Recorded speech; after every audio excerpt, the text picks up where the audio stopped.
Hey, how you doing? So I've been listening to a couple different videos, and it just makes me want to speak about something that I talked about a while ago, and that was the will that we have, our free will, or our will, and how we walk, and how it's connected to the will. We don't necessarily need to always think of it on these terms, but I think it helps, and especially after hearing David Benjamin's video today about when he had spoken in the beginning about Hebrews, and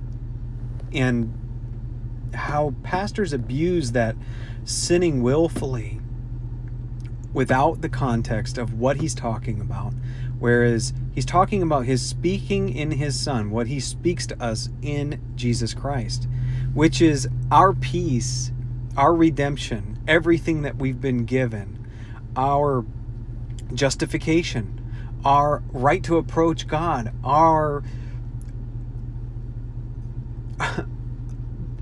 the cleansing of our conscience with the blood, the fact that we have him, that we've been seated in heavenly places with him, our position currently in Christ, how we continue to hear what God says in his Son. And this is all part of the gospel. It's all good news.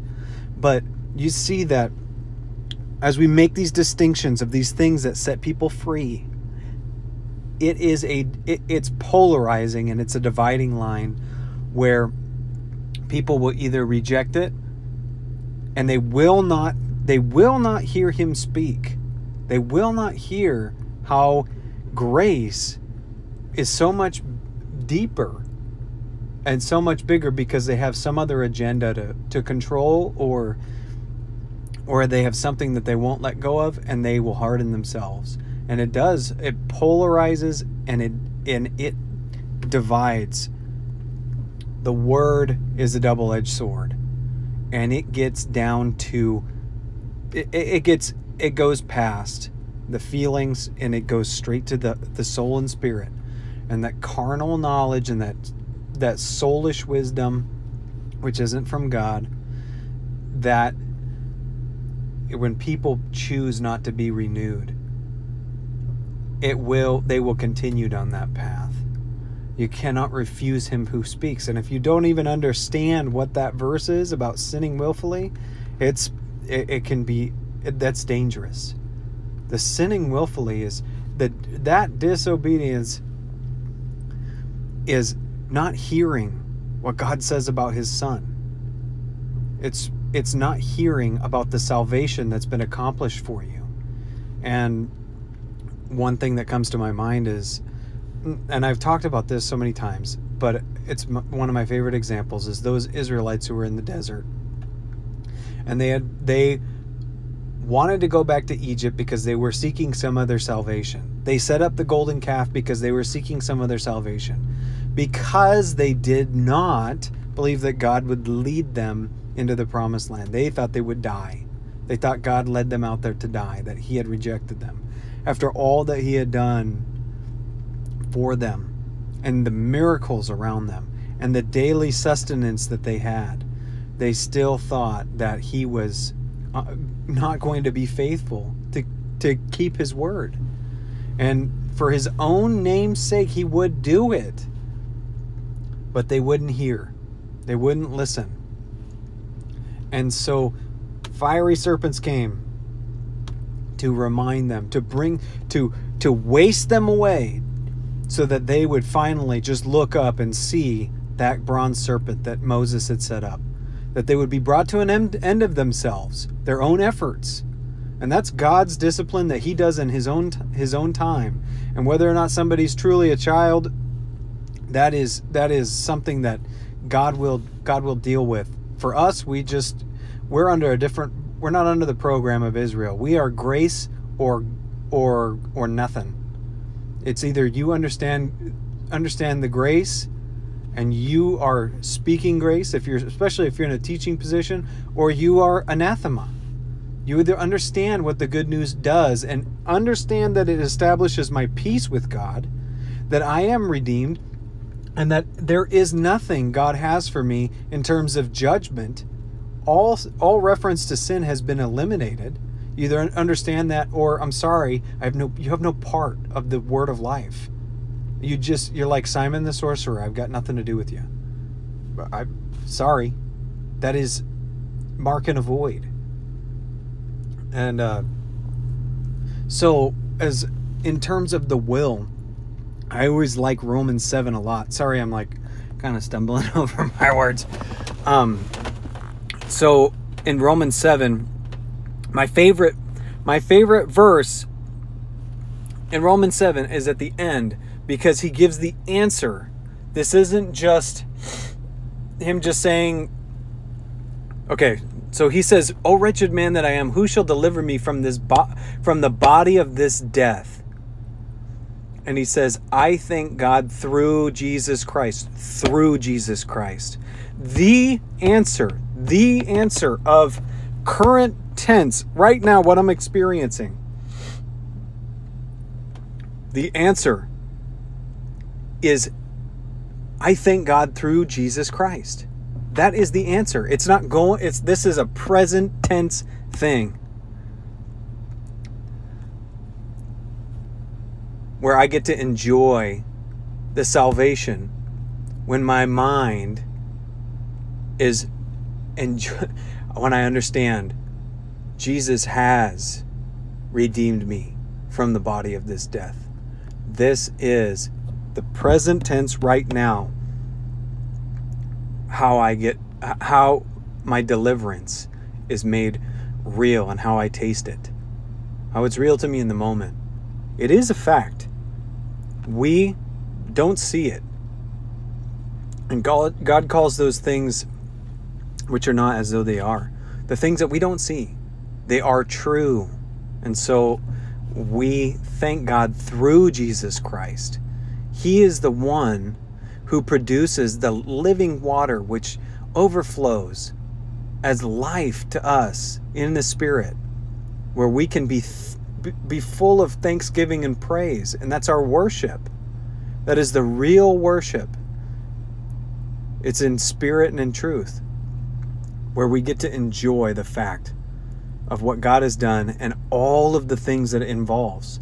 But you can't just, people like to say you should just be more thankful. Well, yes, that's not bad advice. That definitely is something that helps. But how do I get to that point? What if I just don't have anything that I can? What if I'm just numb?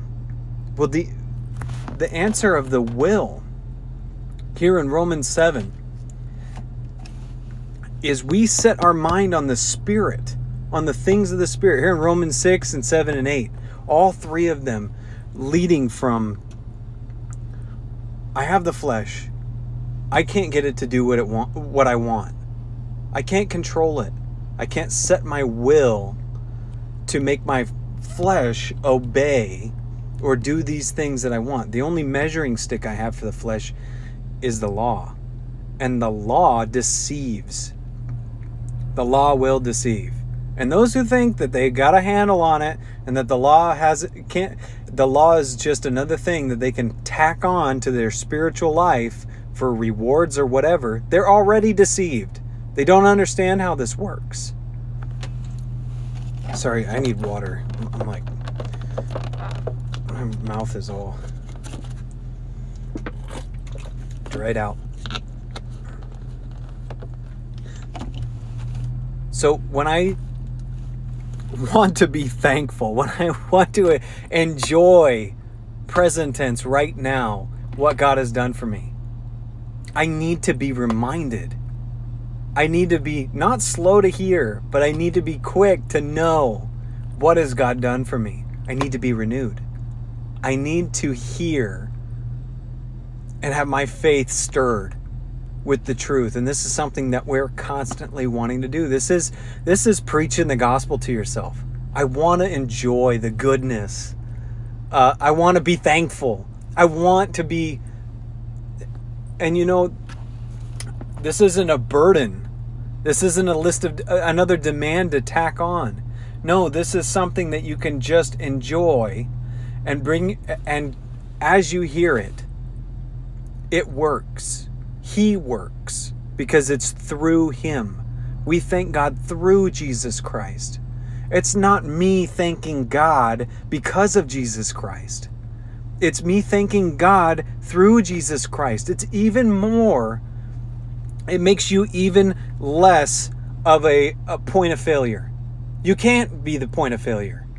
It's him producing the life. You just need to stay in the point where you can hear. You just need to hear the word. And that's why it's so critical, and why it becomes such a dividing line, and why it separates all of this wood, hay, and stubble from the real stuff.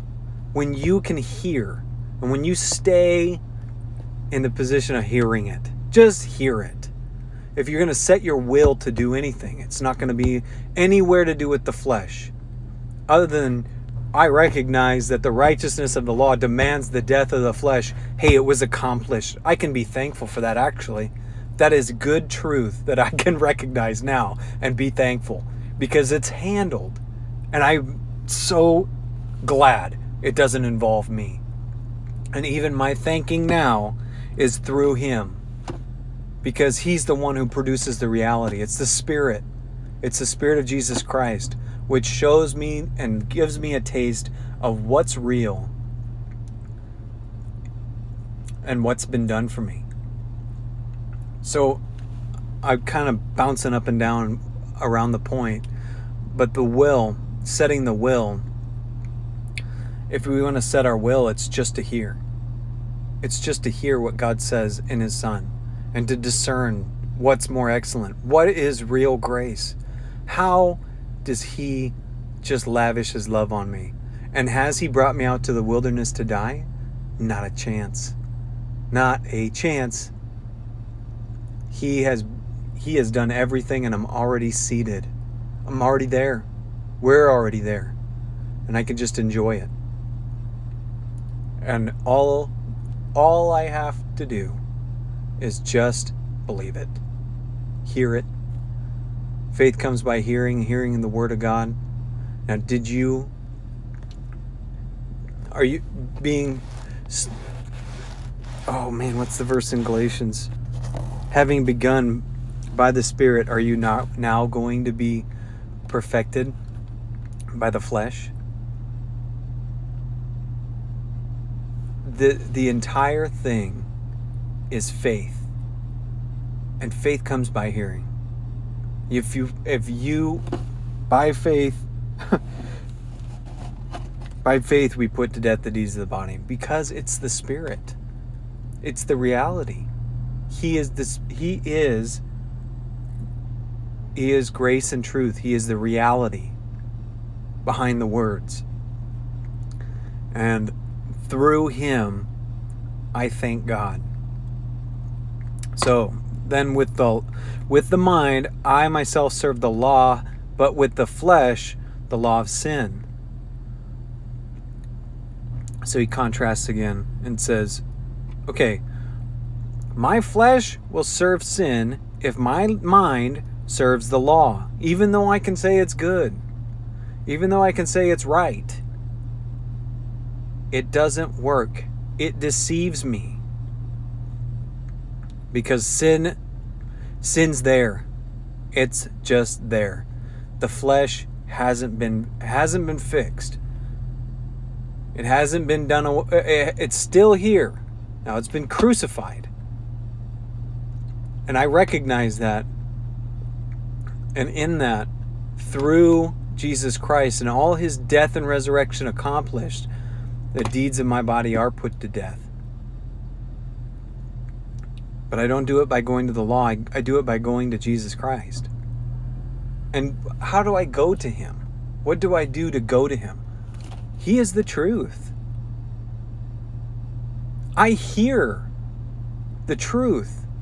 And through him, it produces reality and thanksgiving. I can't just need to be more thankful and somehow set my will to be more thankful. No, I set my will to hear the truth, to believe it. Okay, I think that's it. Hopefully that wasn't too long. Take care.